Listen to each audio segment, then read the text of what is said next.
안녕하세요. 저는 미국에서 미국인 남편과 토끼 같은 아들과 딸을 키우며 사는 40대 여자입니다. 지구 반대편에서 사는 저는 심심하면 톡톡 사연을 즐겨 듣고는 해요. 아이들이 학교에 가고 남편도 일하러 가면 집에 혼자 남게 되거든요. 저도 집에서 간단한 번역 같은 부업을 하고 있는데 어디까지나 부업이라 남는 게 시간이랍니다. 성격상 가만히 있는 것을 못해서 남는 시간이 있으면 뭐라도 하는 편인데요. 그럴 때마다 톡톡 사연을 틀어놓고 집안일을 하거나 서류 정리를 하고는 해요. 들으면서 같이 웃기도 하고 울기도 하며 즐거운 시간을 보내고 있답니다. 그러다 얼마 전에 저한테도 들려드리고 싶은 사건이 발생했어요. 매번 들을 때는 저런 일도 있나 싶었는데 현실은 역시 영화보다 더하더라고요. 그럼 바로 시작하겠습니다. 저는 3남매 중 둘째로 태어났습니다. 위아래로는 오빠와 남동생이 있어서 저 혼자 여자로 자랐어요. 이렇게 말하면 대부분이 저에게 오빠와 남동생에게 많이 치이고 살았냐고 물어보더라고요. 하지만 절대 아니었답니다. 예, 성희야, 너 또 친구 때렸다며? 그러면 어떡해? 엄마가 아무리 그래도 친구 때리면 안 된다고 몇 번 얘기했어, 어? 선생님께서 또 전화 왔잖아. 또 그 집 엄마 우리 집 찾아오게 생겼잖니? 아휴, 동네 창피해서 엄마가 못 돌아다녀. 걔가 우리 성민이 키 작다고 괴롭히잖아. 엄마가 무슨 일이 있어도 가족이 최우선이라며. 엄마 말대로 한 건데 왜 나한테 뭐라 그래? 만약 걔가 성민이 안 건드렸으면 나도 걔 안 때렸어. 오히려 저는 우리 3남매 중 성격이 제일 더러웠어요. 남자아이가 2명이나 있는데 우리 부모님은 딸인 저 때문에 학교에 불려다니곤 하셨답니다. 게다가 오빠랑 남동생은 선천적으로 성격이 매우 유순했어요. 저는 무슨 다리 밑에서 주워온 것처럼 혼자만 성격이 당당하고 할 말을 다 하는 성격이었답니다. 만약 오빠나 동생을 누가 놀리면 제가 어떻게든 가서 응징하고는 했죠. 엄마, 그래도 누나가 저번에 나 놀린 애 때려서 이제 애들이 안 괴롭혀. 나는 누나가 슈퍼맨 같아. 누나만 있으면 아무도 나를 놀리지 않아서 좋단 말이야. 거봐, 얘 나 없으면 어디 가서 맞고 다닌다니까? 오히려 엄마는 나를 칭찬해야지. 나한테 그렇게 뭐라 하면 어떡해? 저번에 오빠도 나한테 고맙다고 했어. 비록 제 성격이 매우 드세서 마치 골목대장처럼 지냈어도 우리 가족은 서로 화목했어요. 부모님도 사이가 좋으셨고 우리 3남매를 편애 없이 공평하게 대하셨습니다. 보통 둘째는 중간에 끼어서 사랑을 못 받고 자란다고 하잖아요. 하지만 우리 부모님은 언제나 3남매를 동등하게 대하려고 노력하셨어요. 저 때는 남아선호 사상이 매우 심할 때였는데 그래도 제가 혼자 여사라고 오히려 아빠는 저를 더 챙겨주시곤 했답니다. 성희야, 우리 성희는 선생님이 보니까 참 기골이 장대해서 체육에 소질이 있어. 혹시 육상 선수로 나갈 생각 없니? 부모님께 말씀드려봐. 심지어 저는 골격도 매우 크고 좋아서 또래보다 키도 훨씬 컸어요. 덕분에 학창시절에도 남자 학생과 싸워도 아무 문제가 없었답니다. 사실 동생은 어려서 키가 유달리 작고 허약했어요. 그래서 시비도 많이 걸렸는데 제가 그럴 때마다 나서서 물리치니 동생은 저 덕분에 걱정 없이 학교에 다닐 수 있었죠. 이렇게 제가 힘도 세고 성격이 좋지 않았다고 하면 혹시 일진이었냐고 물어보더라고요. 일진은 아니었고 오히려 저는 일진들을 물리치는 존재였어요. 오죽하면 그런 저에게 고맙다고 어떤 친구의 부모님은 우리 집까지 찾아와서 과일을 주고 가신 적도 있답니다. 이렇게 자유로운 영혼으로 자란 저는 덕분에 친구들과 선생님들의 애정을 듬뿍 받았답니다. 우리 아버지가 예의를 상당히 중요하게 여기셔서 선생님들에게 제가 또 잘했거든요. 범생이라 공부를 잘했던 오빠와 허약했지만 공부를 잘했던 동생 사이에서 저는 사실 혼자만 공부를 못했어요. 그래도 우리 부모님은 저에게 공부하라는 소리를 전혀 하지 않았답니다. 오히려 우리 엄마의 소원은 바로 이거였어요. 공부는 못해도 좋으니까 제발 조신하게 행동하고 말해. 엄마는 네가 오빠처럼 좋은 명문대에 가거나 그런 거는 원하지도 않아. 그러니까 그냥 평범하게 살자, 어? 네가 불의를 못 참고 그러는 건 알겠는데 평범한 인생도 얼마나 좋니? 아휴, 우리 엄마의 평생 소원은 바로 제가 조용하고 조신하게 살다가 평범한 남자와 결혼해서 평범하게 사는 거였어요. 그런데 원래 평범하게 사는 게 가장 힘든 거 아시죠? 저는 성인이 되고 나서도 사건이 많았습니다. 저는 경기도에 있는 어느 4년제 대학에 입학했어요. 이제 대학생이 되었으니 얼마나 신났겠어요? 친구들과 같이 미팅도 하고 서울로 놀러 다니며 아주 즐거운 대학 생활을 했습니다. 그런데 슬프게도 미팅하면 할수록 저는 남자친구를 사귀는 것이 힘들었어요. 저는 처음 시작한 첫사랑도 부담스럽다는 이유로 대차게 거절당했어요. 얼마나 슬펐는지 친구들과 술을 아주 많이 마시기도 했죠. 당당하고 어디서도 기죽지 않은 성격은 우리 가족에게는 해결사라 좋았지만 개인적인 연애사에선 길을 펼치지 못했답니다. 친오빠는 제가 대학생일 때 천사 같은 새언니를 만나 결혼했어요. 우리 오빠는 어릴 때부터 조용하게 공부만 했던 사람인데 새언니도 똑같이 참하고 조신하고 여성스러운 사람이었습니다. 둘이 있는 것을 보고 있으면 참 보기 좋은 조합이었어요. 새언니는 굉장히 조심스럽고 착한 사람이었는데 그래서 당당하고 할 말 다 하는 저를 부러워했습니다. 친오빠와 새언니가 사실 신혼집을 사기당할 뻔하기도 했거든요. 부동산 거래를 하다 보면 참 황당한 일들이 많잖아요. 우리 오빠와 새언니도 억울하게 당할 뻔했던 것을 변호사도 아닌 제가 나서서 해결했답니다. 이 사건으로 새언니와 새언니네 부모님까지 다 제 편으로 만들었어요. 새언니는 그 뒤로 저만 보면 눈을 초롱초롱 뜨고 제 도움이 필요할 때마다 저를 찾고는 했습니다. 언니가 그럴 때마다 저는 내심 기분이 좋았죠. 아가씨, 이번 소개팅은 진짜 괜찮아요? 내가 사전에 물어봤는데 활발하고 당당한 여성이 좋다고 하더라고요. 그러니까 이번엔 나 믿고 한 번만 나가봐요.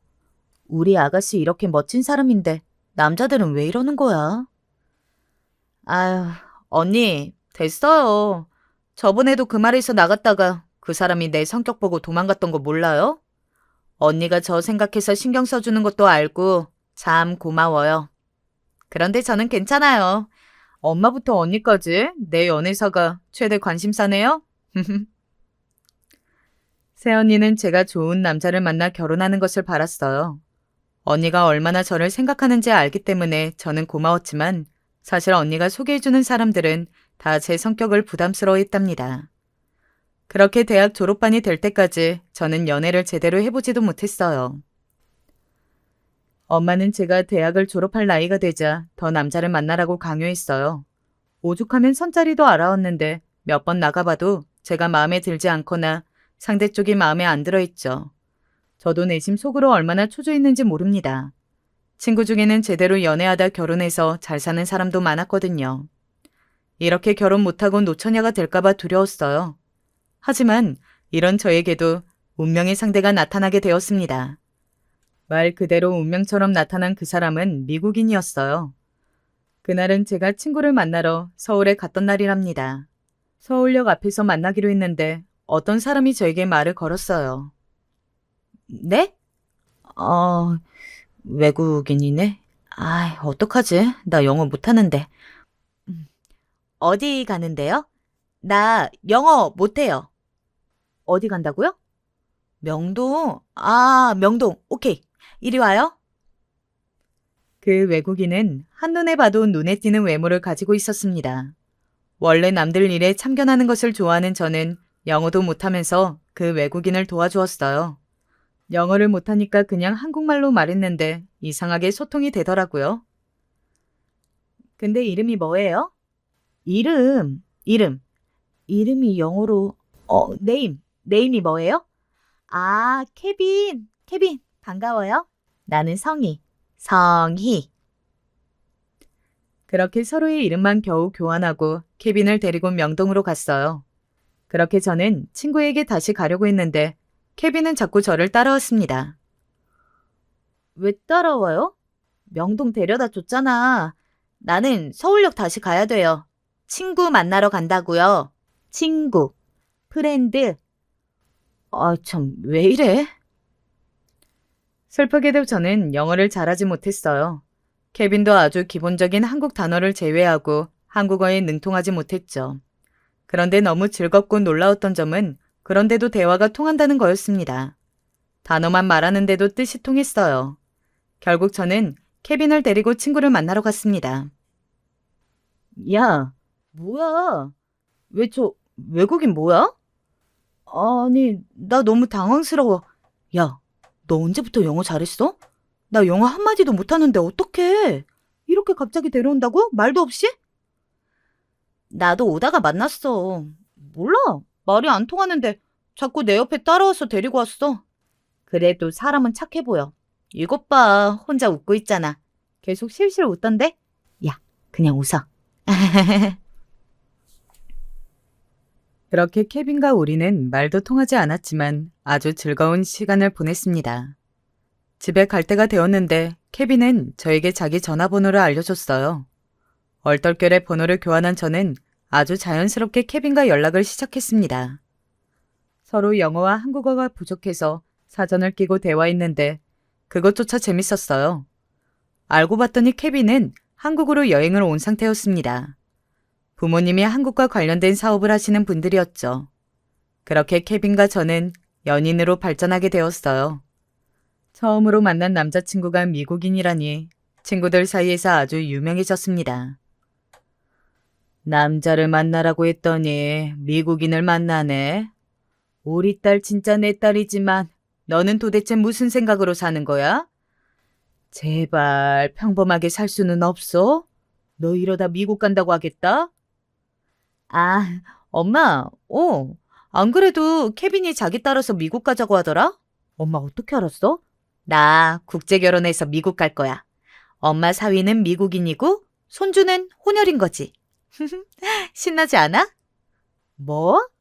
너 그런 얘기를 이렇게 아무렇지 않게 한다고? 아유, 내가 진짜 너 때문에 미치겠어. 아이고, 여보, 빨리 여기 와서 앉아봐. 당신 딸 미국 간대. 내가 미쳐. 아우, 머리야. 도대체 누굴 닮아서 이러는 거야? 딸, 자세히 얘기해봐. 미국을 간다고? 너 그 미국 놈이랑 결혼해서 미국 간다고? 언제 정한 거야? 왜 그걸 지금 얘기해? 제발 뭐가 결정되면 엄마랑 아빠한테 얘기하라고 했잖아. 어젯밤에 프로포즈 받았어. 그러니까 지금 얘기하지? 엄마랑 아빠가 그랬잖아. 내 성격 다 받아주는 사람이 있으면 결혼하라며. 그게 케빈이야.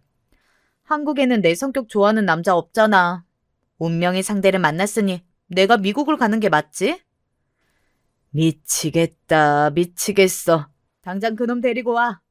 지금 우리 집으로 오라고 연락해. 여보, 당신은 빨리 첫째랑 며느리 불러. 가족회의 해야지. 하루도 조용하게 넘어가는 날이 없어. 그렇게 케빈을 집으로 불러서 얘기하는데 저를 제외한 가족들은 영어를 잘하지 못했어요. 오빠와 새언니가 공부를 잘하긴 했어도 회화랑 시험 영어는 완전히 다른 영역이었죠. 케빈은 특유의 웃는 얼굴로 어색한 한국어로 말했습니다. 나 성이랑 결혼해요. 미국에 갈 거예요. 성이랑 나랑 운명이니까 결혼합니다. 케빈의 어색한 한국어를 듣고 부모님은 넋이 나간 표정이었습니다. 하지만 엄마랑 아빠도 알고 있었어요. 제가 한다면 아무도 못 말리는 고집의 소유자였고 또 그렇게 대학 내내 결혼할 남자를 찾았어도 찾지 못했다는 사실을요. 그렇게 얼떨결에 저와 케빈은 한국에서 결혼식을 올리게 되었습니다. 케빈의 부모님이 미국에서 한국으로 오셨는데 그래서 우리 가족은 급하게 기초 영어 회화를 배우기도 했어요. 중간에서 영어와 한국어를 서로 통역하느라 힘들었지만 즐거웠습니다. 그렇게 결혼하고 저는 미국으로 가서 살게 되었죠. 케빈의 부모님은 알고 봤더니 미국에서 아주 큰 사업을 하고 있었어요. 케빈을 만나면 돈이 꽤 있다고 생각했는데 생각보다 더 큰 회사였습니다. 덕분에 미국에서 사는 삶은 상당히 만족스러웠어요. 행복한 신혼생활을 보내면서 아이도 2명이나 출산했고 평범하게 살고 있었어요. 성희야, 엄마랑 아빠가 몸이 갈수록 점점 늙는 게 느껴지는데 우리 딸 얼굴을 잘 못 보니까 너무 속상해. 케빈하고 한국에 들어와서 몇 년이라도 살면 안 되겠니? 평생 미국에서 살면 엄마랑 아빠는 이렇게 1년에 겨우 한두 번만 보며 살아야 해? 나도 엄마랑 아빠 너무 보고 싶어. 미국 생활도 행복하고 시부모님이나 케빈이 잘해줘서 좋은데 그거랑 별개로 한국이 되게 그리워. 케빈하고 얘기해보고 결정되면 알려줄게. 케빈이 일 때문에 한국 오는 게 힘들면 내가 얘들 데리고 혼자라도 가야지. 미국에 온 지 5년 정도가 지났을 때 부모님이 저를 많이 찾기 시작했어요. 그러면서 저도 동시에 향수병이 심해질 때라 한국에 가고 싶더라고요. 케빈하고 얘기했더니 케빈은 제 의견을 존중했습니다. 그런데 케빈은 시아버지의 회사를 물려받을 입장이라 올해 미국을 떠날 수가 없었어요. 결국 저는 부모님의 집으로 아이 2명을 혼자 데리고 가게 되었습니다. 아직 아이들이 어릴 때라 초등학교에 들어갈 때가 되면 미국에 다시 오는 것으로 결정하고 한국으로 떠나게 되었죠. 케빈은 시간이 날 때마다 한국에 오기로 결정했어요. 그렇게 친정에서 살기 시작했는데 처음에는 아무 문제가 없었어요. 오랜만에 본 부모님은 세월이 야속하게도 많이 늙으셨더라고요. 그래서 케빈 돈으로 여기저기 많이 놀러 다녔고 딸 노릇을 제대로 했습니다. 우리 가족에게 불행은 더 없을 것 같았죠. 그런데 한 가지 사건이 발생하게 되었습니다. 아니 막내야, 뭐라고? 이게 무슨 소리야? 얌전한 고양이가 부뚜막에 먼저 올라간다더니 뭐? 여자친구가 임신했다고? 세상에. 여보, 성희야, 어떡하니? 여자친구는 뭐 하는 사람인데? 뭐? 대학생이라고? 몇 개월이야? 8개월? 너는 이제껏 8개월이 될 동안 얘기를 안 하고 도대체 뭐 한 거야? 제정신이야? 아우, 속 터져. 인간아, 이 망할 놈아. 엄마, 오빠 부부 불러. 가족회의 하자. 3남매 중 제일 순하고 조용했던 막내가 벼랑간 사고를 쳤거든요. 어렸을 때 너무 순해서 엄마가 공격성을 배우라고 일부러 운동 도장에 보낼 정도로 조용했던 막내였어요. 유난히 작고 말라서 괴롭히는 사람도 많았죠. 그래서 제가 그런 친구들을 대신 싸워서 혼내줄 정도였는데 그런 막내가 무려 6살 차이가 나는 대학생 여자친구를 데려왔어요. 그것도 임신 8개월이라 재울 수도 없는 상태였죠. 막내는 대학원에 다니고 있던 상태라 둘은 모은 돈이라곤 없던 상태였습니다. 심지어 올케는 집에서 내놓은 자식이더라고요. 사실 올케의 첫인상을 보고 저는 대충 짐작하긴 했습니다. 왜냐하면 그래도 결혼 허락을 받으러 오는 자리니 엄마와 저는 진심으로 열심히 준비했거든요. 그런데 올케는 손에 아무것도 들고 오지 않았고 심지어 음식 평가도 했습니다. 그런데 갈비찜이 되게 짜요. 소금 맛이 너무 강해서 못 먹겠어요. 제가 그리고 해산물을 안 좋아해서요. 이건 못 먹겠어요? 엄마와 저는 전날부터 올케가 온다고 열심히 준비했는데 얼마나 민망했는지 몰라요. 일단 임신한 상태고 그래도 손님이니까 별다른 소리를 하지 않았습니다. 사실 제 원래 성격이었으면 당연히 한마디 했을 텐데 엄마가 식탁 밑으로 다리를 자꾸 차서 입을 꾹 다물고 있었어요. 막내와 올케는 모은 돈이 없었으니 결국 선택은 하나였어요. 우리 부모님과 같이 살게 되었습니다. 올케와 막내가 같이 사니까 제가 나가야 하나 싶었는데 어차피 몇 년 있으면 저는 다시 미국에 갈 거라 굳이 집을 따로 구하지는 않았어요. 그렇게 막내와 올케와 저는 한 지붕 아래에서 살게 되었죠. 이때부터 올케와의 악연이 시작되었답니다. 사실 본격적으로 같이 살기 전인 결혼식 때부터 갈등이 있었어요. 저는 꼭 호텔에서 결혼식을 하고 싶단 말이에요. 여자라면 당연히 이런 로망 하나씩은 있잖아요? 안 그래요, 형님? 형님은 제 마음 아시죠? 형님도 아주 좋은 고급 호텔에서 결혼했다면서요. 저도 남들이 볼 때 화려한 그런 곳에서 하고 싶어요. 인생에 한 번뿐인 결혼식인데 이 정도는 바랄 수 있잖아요. 우리는 남편 쪽에서 결혼식 비용을 내주셔서 가능했던 건데 지금 올케랑 성민이는 돈이 없잖아. 우리 형편도 그렇게 막 호텔 결혼식을 해줄 수 있을 정도로 돈이 많지 않아. 설사 있더라도 그 돈이면 둘이 살 단칸방이라도 구했겠지. 올케, 그렇게 고집 부릴 때가 아니야. 현실과 타협하는 것도 중요하잖아? 형님, 어떻게 이러실 수가 있으세요? 본인은 비싼 드레스부터 할 거 다 해놓고 저한테는 이런 싸구려 예식장하고 남들이 입는 드레스 대여해서 대충 입으라고요? 그리고 막말로 제 친구들은 다 남편 쪽에서 집해오던데 저는 이렇게 시부모님과 같이 살아야 하고. 아, 뭐? 말이 심하네. 지금 우리 집이 본인 신혼집 못 해줬다고 뭐라 하는 거야? 그렇게 치면 올케는 뭐 혼수 가지고 올 수 있어? 올케네 부모님은 대줄 돈 없다고 딱 잘라서 말했잖아. 할 말이 있고 못할 말이 있지. 어머, 형님, 왜 저한테 소리를 지르고 그러세요? 당황스러워요. 저 임신했는데 이렇게 임산부한테 노발대발 소리를 질러도 되는 거예요? 이러다 제 뱃속에 아기가 잘못되면 그땐 책임지실 건가요? 제가 이러려고 임신해서 결혼하는 줄 아세요? 너무해. 아유, 성희야, 너는 왜 애를 울리고 그래? 세아가, 우리가 미안하다. 우리도 성민이가 결혼할 때 주려고 모은 돈이 있는데 이렇게 빨리 갈 줄은 몰랐어. 일단 조금 더 모아서 나중에 아기 태어나고 몇 년 지나면 줄게, 응? 엄마, 뭐가 예쁘다고 줘. 그 돈이면 오빠랑 새언니한테 줘. 이렇게 갑작스럽게 임신해서 결혼하는 애들한테 돈을 주고 싶어? 그리고 올케, 말은 똑바로 해. 누가 임신해서 결혼하라고 협박했어? 너희들이 그런 거를 왜 보상을 받으려고 해? 아무리 성격을 죽이고 꾹 참으려고 해도 올케는 도를 지나쳤어요. 결혼 전에 얼마나 부딪혔는지 모릅니다.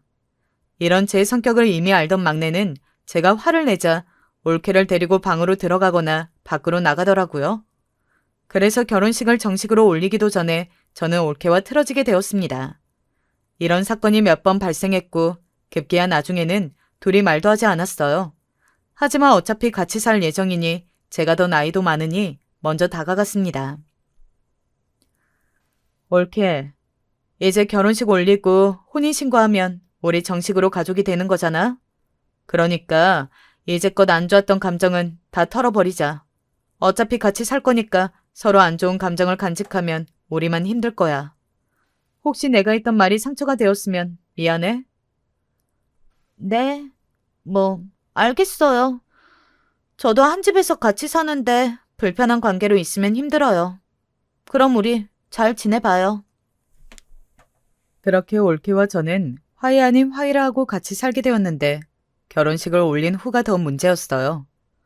올케가 임신한 상태로 결혼식을 올렸고 그래서 얼마 지나지 않아 출산까지 하게 되었습니다. 올케의 친정에서는 정말 하나도 도와주지 않았어요.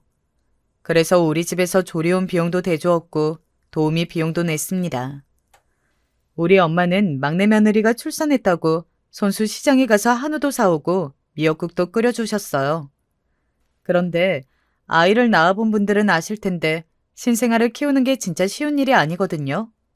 올케는 본인이 낳은 아기면서 아기를 제대로 돌보지 않았어요. 형님은 2명이나 낳아보셨으니 신생아 돌보는 게 쉬우시죠? 부러워요. 저는 출산하면서 너무 힘들어서 피곤해요. 형님이 아기 좀 봐주세요.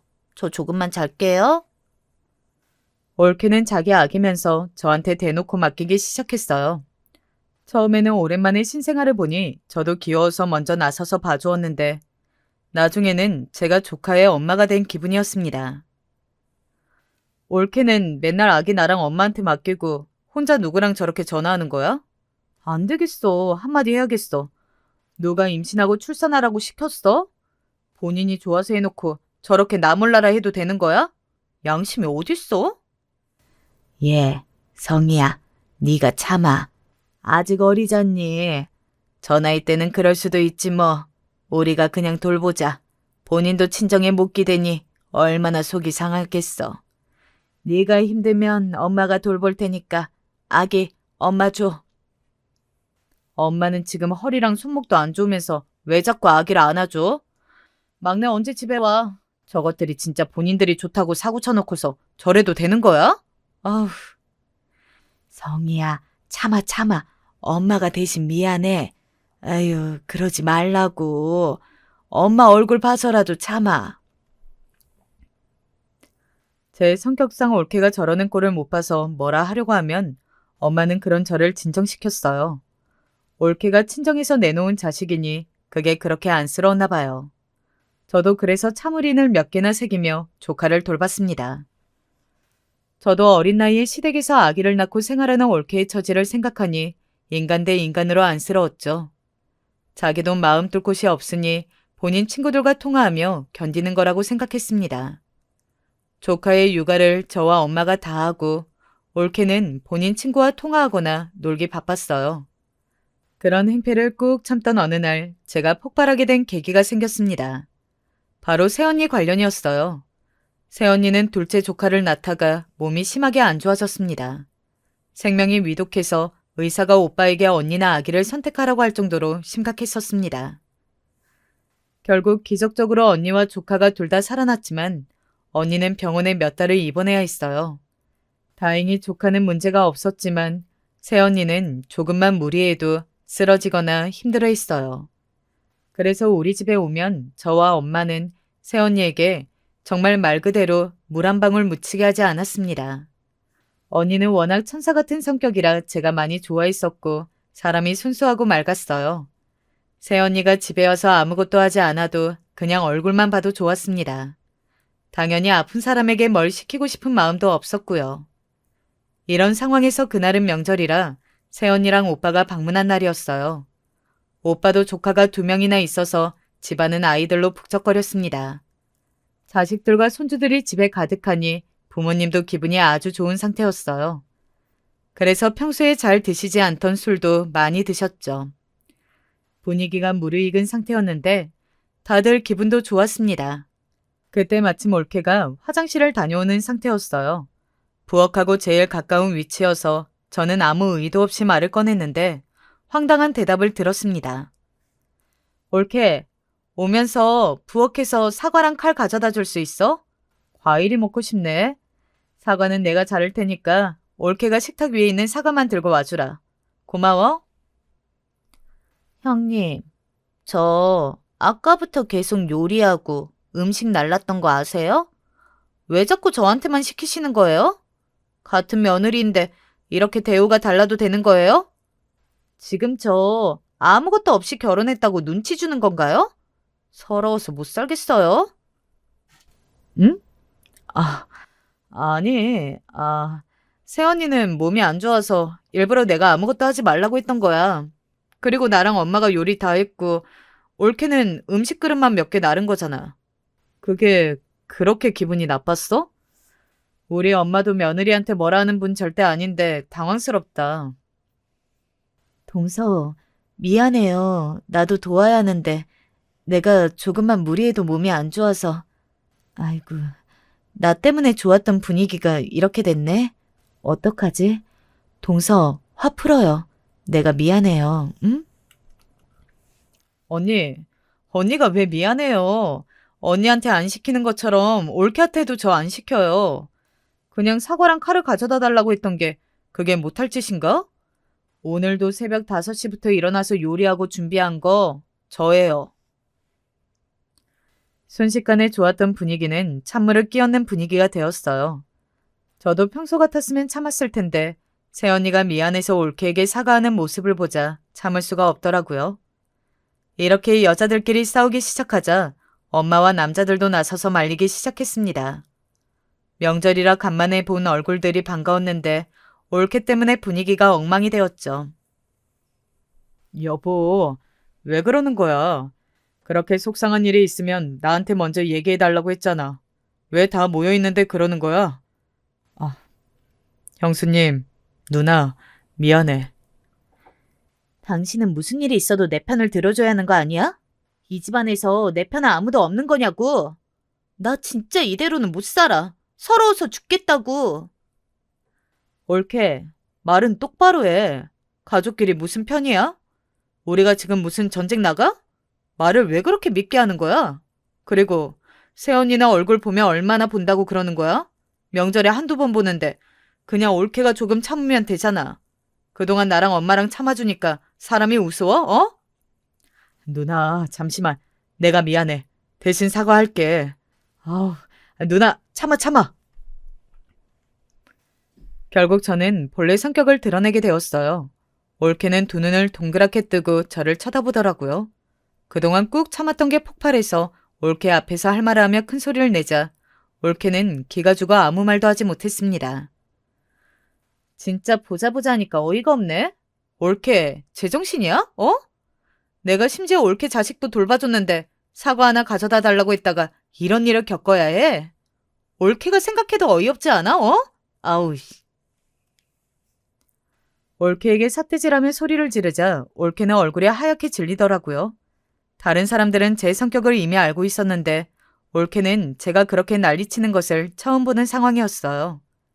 결국 첫째 오빠와 막내 동생이 저를 방으로 데려가 진정시켰습니다. 천사 같은 새언니는 중간에서 난처한 얼굴을 하며 눈물까지 보였죠. 이 사건이 일어나고 올케와 저는 서로 어색한 상태로 지내게 되었습니다. 저도 올케도 서로 사과하지 않았어요. 서먹한 상태로 지내던 어느 날 남편에게 연락이 왔습니다. 성희, 나야.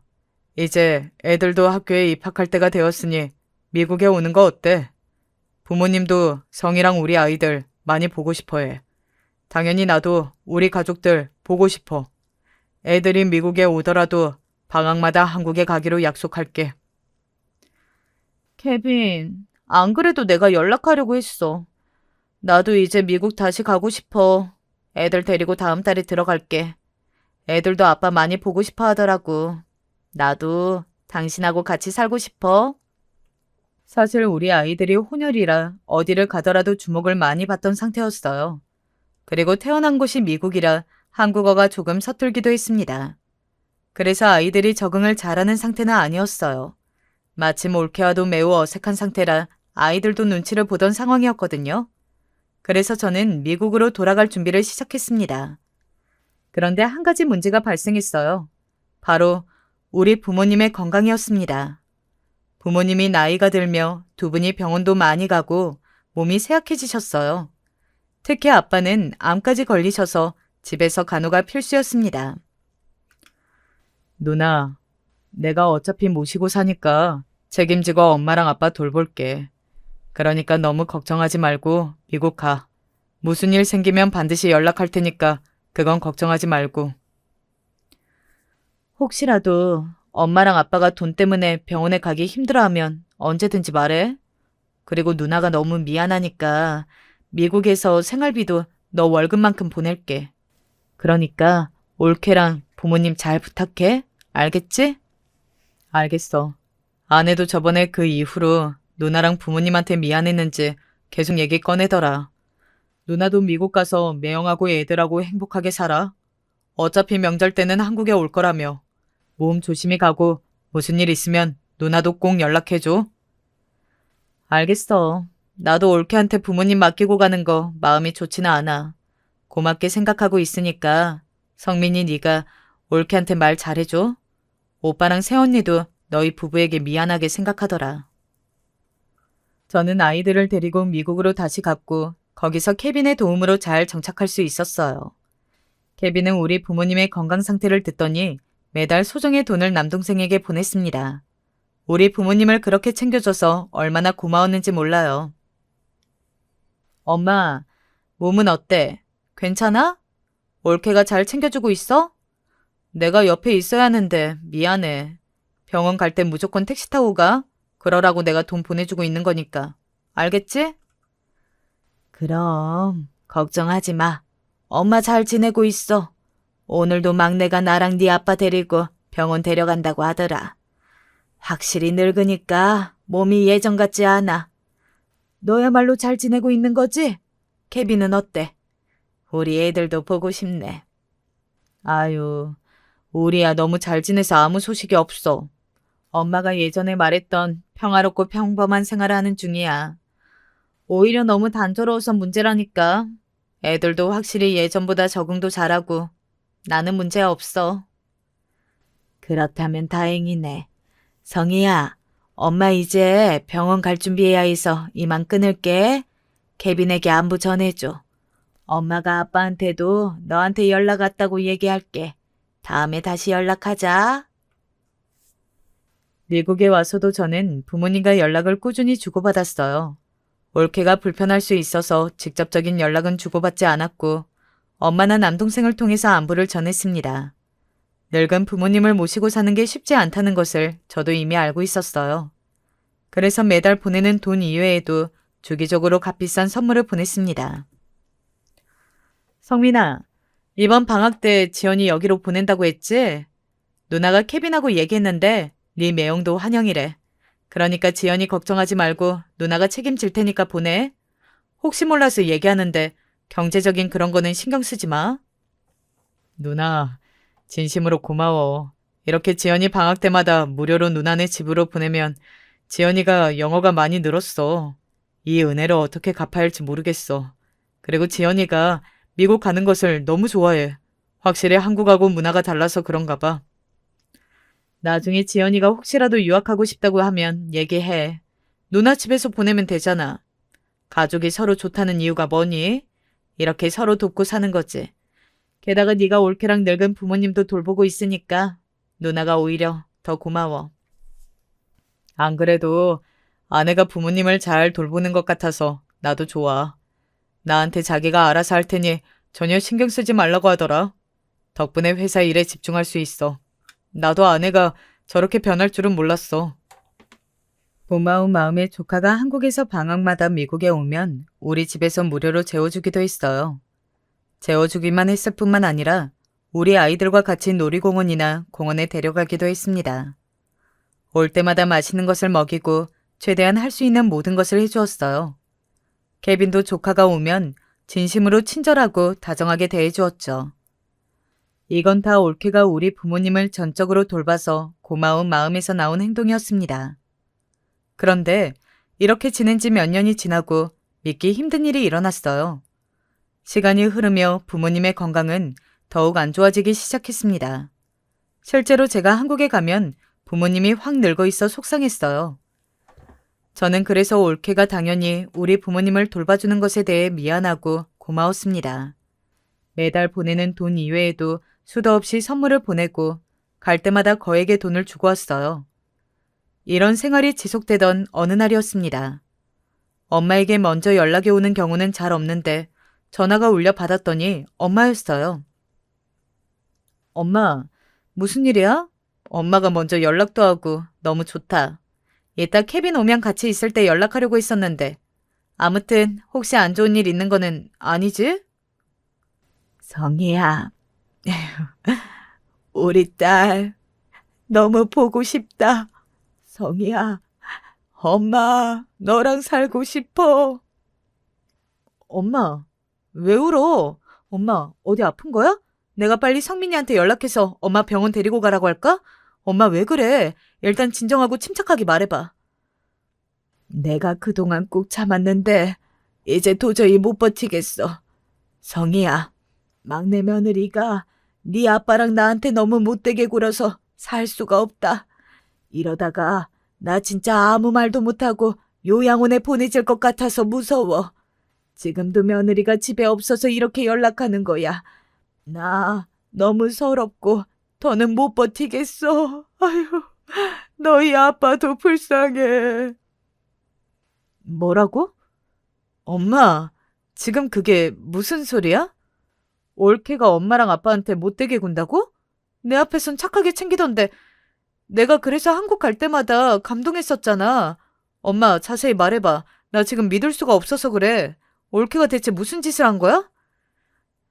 그거 다 연기고 가식이야. 아들이 없고 집에 우리만 있으면 자꾸 꼬집고 욕하고 그래. 늙었으면 그냥 빨리 뒤지라고 하고. 아휴, 귀찮게 하지 말고 요양원으로 꺼지래. 나 진짜 서러워서 살 수가 없어. 네 아빠는 누워만 있는데 종일처럼 폭언을 듣고 있어. 아유, 불쌍해. 저는 엄마의 말을 듣고 그만 전화기를 놓치고 말았어요. 인생 살면서 그렇게 놀랐던 날이 없었습니다. 배신감에 온몸이 바들바들 떨리기 시작했어요. 다시 전화기를 주워 엄마와 대화하는데 믿을 수가 없었습니다. 엄마, 그거 진짜지? 나 지금 당장 비행기표 끊을 거야. 내가 그동안 올케한테 해준 게 얼만데 어떻게 그럴 수가 있지? 이렇게 배신해도 되는 거야? 나는 엄마가 그렇게 올케한테 당하는 것도 모르고 조카 오면 지극정성으로 돌봤는데 나 배신감에 온몸이 떨려. 엄마, 기다려. 저는 진짜로 전화를 끊자마자 바로 한국에 가는 비행기표를 끊었습니다. 케빈에게 전화를 걸어 상황을 설명했더니 케빈도 아이들은 걱정하지 말고 친정으로 가라고 했어요. 저는 공항에 가서 출발하기 전에 한국에 있는 오빠에게 전화를 걸었습니다. 오빠, 세연이랑 같이 내일 우리 집으로 와. 나 지금 한국 가는데 절대 아무에게도 알리지 말고 나랑만 연락해. 막내한테도 아무 말도 하지 마. 그냥 묻지 말고 궁금해도 일단 내일 집으로 와. 오면 무슨 말인지 알게 될 거야. 한국으로 가는 내내 저는 진정하려고 애를 썼습니다. 심호흡하고 아무리 진정하려고 해도 손이 계속 떨리더라고요. 결국 인천공항에 도착하자마자 청심환을 2개나 사서 먹었습니다. 바로 친정으로 아무 언질도 없이 그대로 택시를 타고 달려갔어요. 오빠네 부부에게 연락했더니 곧 도착한다 해서 같이 조용히 초인종도 누르지 않고 들어갔습니다. 그리고 엄마의 말이 사실인 것을 알게 되었어요.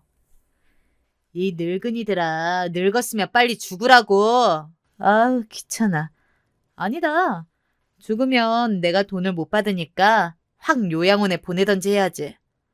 그리고 네 딸 올 때만 내가 요양원에서 데리고 오면 되잖아. 하하. 올케는 우리가 들어온 것도 모르고 있었어요. 제가 정말 놀랐던 점은 심지어 올케는 아픈 우리 엄마에게 집안일을 시키고 있다는 점이었어요.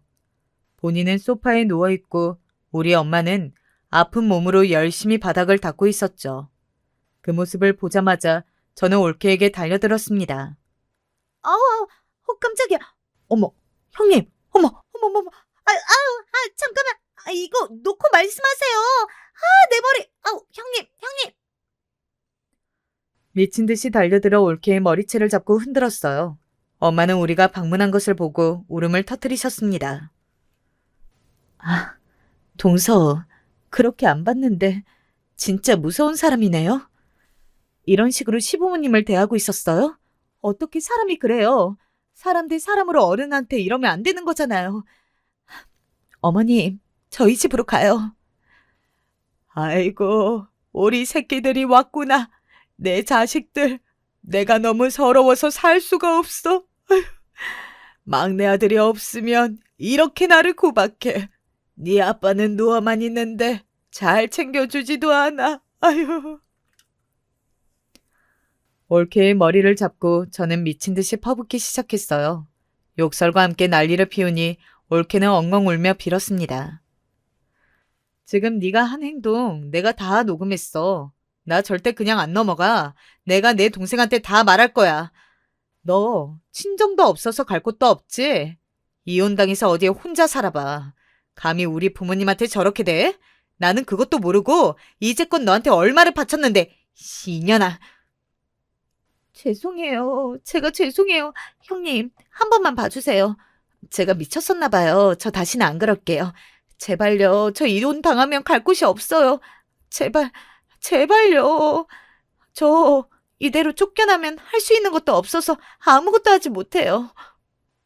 마침 오빠와 세훈이가 같이 가서 증인도 많았어요. 이 사태를 남동생에게 알리니 남동생도 난리가 났습니다. 올케는 손이 닿도록 싹싹 빌기 시작했어요. 하지만 가족들은 이미 그 광경을 봤으니 마음을 돌리지 않았습니다. 특히나 남동생의 아내에 대한 배신감이 아주 심했어요. 알고 봤더니 본인이 알아서 다 챙길 테니까 동생 보고 신경 쓰지 말라고 했더라고요. 그러면서 받을 돈은 다 받고 있었던 거예요. 모든 사실이 탄로나고 실제로 남동생과 올케는 그대로 이혼하게 되었습니다. 그리고 부모님은 천사 같은 새언니와 첫째 오빠가 모시기로 결정했어요. 무려 새언니가 나서서 우리 부모님을 모시고 싶다고 얘기했습니다. 케빈에게 말했더니 올케에게 주었던 돈의 2배를 새언니에게 주자고 하더라고요. 저는 돈 필요 없어요. 그동안 우리 시부모님께 받은 사랑이 얼만데요? 괜찮아요. 언니처럼 이렇게 착한 사람이 제 새언니라니 저는 너무 기뻐요. 언니, 부담스럽게 생각하지 말고 잘 들으세요. 케빈하고 얘기했는데 아무래도 아픈 노인 두 분 모시는 거 힘들잖아요. 고급 아파트를 새로 사드릴 테니까 거기 들어가서 사세요. 천사 새언니는 끝까지 돈을 받지 않겠다고 했습니다. 그래서 저와 케빈은 상의 끝에 서울 강남에 있는 고급 아파트를 얻어주었어요. 그리고 거기서 우리 부모님과 첫째 오빠 부부는 같이 살고 있답니다. 확실히 부모님은 오빠네와 같이 산 뒤로 건강이 확연하게 좋아졌어요. 혈색도 예전과 다르고 새언니가 잘해줘서 오히려 건강이 좋아지더라고요. 그래서 지금은 아무 걱정 없이 잘 살고 있답니다. 옳기는 어디서 뭐를 하고 지내는지는 모르겠지만 솔직한 심정으로는 잘 살지 못했으면 좋겠어요. 우리 부모님한테 했던 짓을 떠오르면 평생 거지처럼 살길 바랍니다. 여기까지가 제가 준비한 사연인데요. 여러분, 어떻게 들으셨나요? 재밌고 흥미롭게 들으셨으면 다행입니다. 그럼 이만 마치겠습니다. 들어주셔서 감사합니다. 저는 결혼하면 시댁 얘기로 맨날 불만을 토로하는 친구들을 이해할 수 없었어요. 남편의 부모님인데 뭐가 그렇게 싫은 게 많고 툭하면 트집을 잡아대는 건지. 웬만하면 자기 부모님이라고 생각하고 잘 사는 게 맞지 않나 싶었거든요. 그런데 이건 다 제가 겪어보기 전에 생각했던 철없는 모습 같더군요. 직접 비슷한 일을 겪어보고서야 역시 그 입장이 되기 전에 함부로 말하면 안 되겠다는 걸 알았어요. 제 친구들은 비교적 일찍 결혼했어요. 요즘 지방이나 서울이나 다들 결혼을 늦게 하려는 추세긴 하지만 아무래도 지방 쪽이 좀 더 가정을 꾸리는 속도가 빠른 편인데요. 저의 친구들 역시 제법 이른 나이에 결혼을 했답니다. 저희 엄마는 툭하면 저에게 넌 언제 시집 갈 거냐고 말씀이 많으셔서 저도 늘 염두에 두고 있긴 했어요. 그 무렵 다니던 직장에서 몇 명이 소개팅을 주선하더라고요. 꼭 결혼에 의미 둘 필요는 없지만 저도 당시 연애라도 해볼까 하는 생각으로 나가게 되었어요. 동네가 좁다 보니 다들 아름아름으로 알고 있는 사이였는데 저는 거기서 만난 남자는 왠지 낯설어서 호감이 가더라고요. 얘기를 들어보니 어릴 적까지 여기 살다가 다시 외부로 나갔다가 또 들어와서 살게 된 거라나요? 아무튼 이렇게 거의 토박이나 다름없는 사람들끼리 만나게 되었지만 왠지 외모도 제 타입이고 느낌이 나쁘지 않았어요. 그렇게 우리는 사귀면서 몇 년을 보내게 되었고 연애할 땐 양쪽 집안에 잠깐씩만 인사하다가 본격적으로 결혼 얘기가 나오게 되었어요. 저희 시아버지께 인사드리러 갔던 날 안 그래도 얘기 많이 들었다면서 엄청 물어보시더라고요. 외려 옆에 계신 어머니께서 뭘 그렇게 자세히 물어대냐 실례라고 할 정도로 말이에요. 저희 엄마 나이까지 물어보시는데 처음엔 좀 얼떨떨하긴 했지만 그런 대로 말씀드렸더니 혹시 학교도 여기서 나온 거냐며 점점 깊게 들어가시더라고요. 사실 뭐 좁은 동네니까 알 수도 있는 사이 같아서 별 문제가 있을까 싶긴 했어요. 얼핏 엄마가 다녔다고 했던 중고등학교 이름이 생각나서 말씀드리긴 했는데요. 아버님께서 갑자기 눈을 되게 가늘게 뜨시더니 계속 중얼중얼 하시더라고요. 가만히 있자. 중학교를 거기 나왔다고? 중학교는 다르지만 고등학교는 나랑 같은데? 엄마가 나랑 동창인가 본데? 그러자 어머니께서 갑자기 화제를 확 바꾸시더라고요. 일단은 과일 먹으면서 얌전히 앉아있긴 했지만 아버님이 그렇게 말씀하시니 저도 신기하긴 하더라고요. 그런데 아버님은 어머니의 만류도 뿌리치고 계속해서 저에게 질문했어요. 엄마 이름이 어찌 된다고? 물론 물어보셨으니 대답이야 하겠지만 아무리 그래도 그렇지 생판 처음 보는 젊은이에게 니네 엄마 이름이 뭐냐고 묻는 건 좀 아니지 않나요? 적어도 어머니 성함이나 하다못해 엄마 성함이라고 둘 중 하나라도 존대는 붙여주셔야 하잖아요. 이런 부분이 무리하게 느껴져서 저도 살짝 얼굴을 찡그리긴 했지만 일단 여쭤보시니 답은 해드렸답니다. 그런데 이후로 갈수록 점점 아버님의 태도는 제 기분을 상하게 했어요. 전숙자? 숙자, 가만히 있어봐라. 숙자? 전숙자 고기 집의 딸이야, 네가? 아버지! 이쯤 되니 남편도 화를 벌컥 내며 아버님을 제재하더라고요. 바로 작은 목소리로 줄여가며 왜 이름을 그렇게 험하게 부르냐고 짜증스럽게 따지더군요. 그런데 아버님은 정말 집에서 그 누구의 말도 듣지 않는 분 같았어요. 남편과 어머니의 얼굴이 굳은 채로 아버님을 거의 노려보다시피 하고 있는데 전혀 신경도 안 쓰시고 바로 핸드폰을 들어 어딘가에 전화하시더라고요. 그런데 말씀하시는 내용을 들으니 저도 점점 표정 관리가 되지 않았어요. 초면에 이런 식으로 예비 며느리를 대하는 게 말이 되나요? 엄연히 예비 사돈인 저희 엄마를 갖고 말입니다. 야, 장철아. 글쎄 너 숙자 알잖아? 왜? 그 고등학교 때 우리 옆반이었던 전숙자 말이야. 내가 아주 대단한 뉴스 갖고 왔다. 숙자 딸이 내 며느리가 돼주십사 하고 찾아왔지 뭐냐? 기막히지?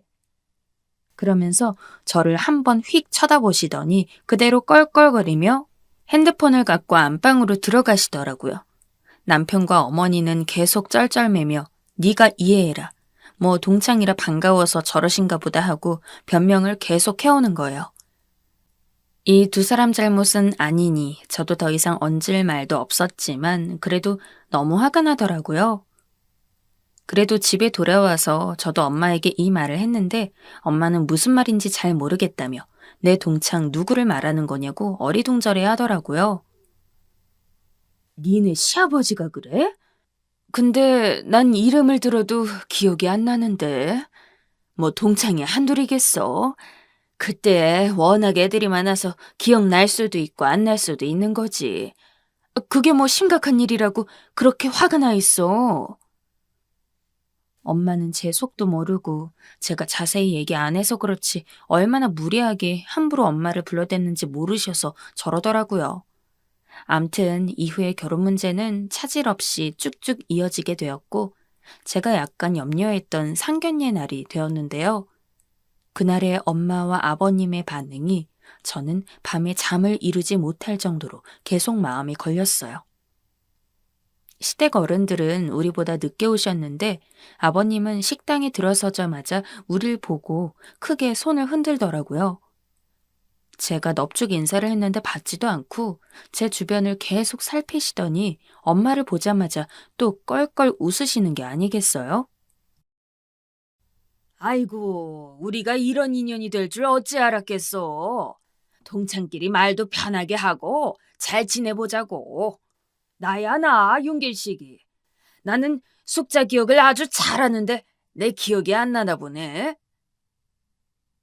저희 아빠는 이런 아버님의 반응에 좀 당황스럽고 불쾌하신 듯 했고 어머니와 남편 역시 마치 인질에라도 잡힌 듯 곤란하고 난감한 얼굴을 하고 있었어요.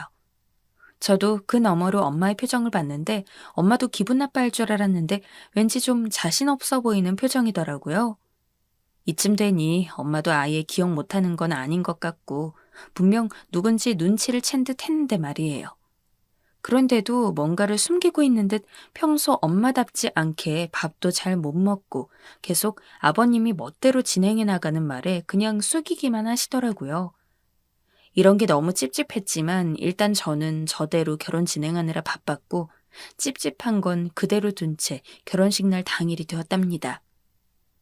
그런데 그날 아버님 쪽 손님으로 오신 어른분들이 몇 분 계셨는데 아버님이 그분들을 데리고 엄마에게 가서 인사를 연신시키는 거예요.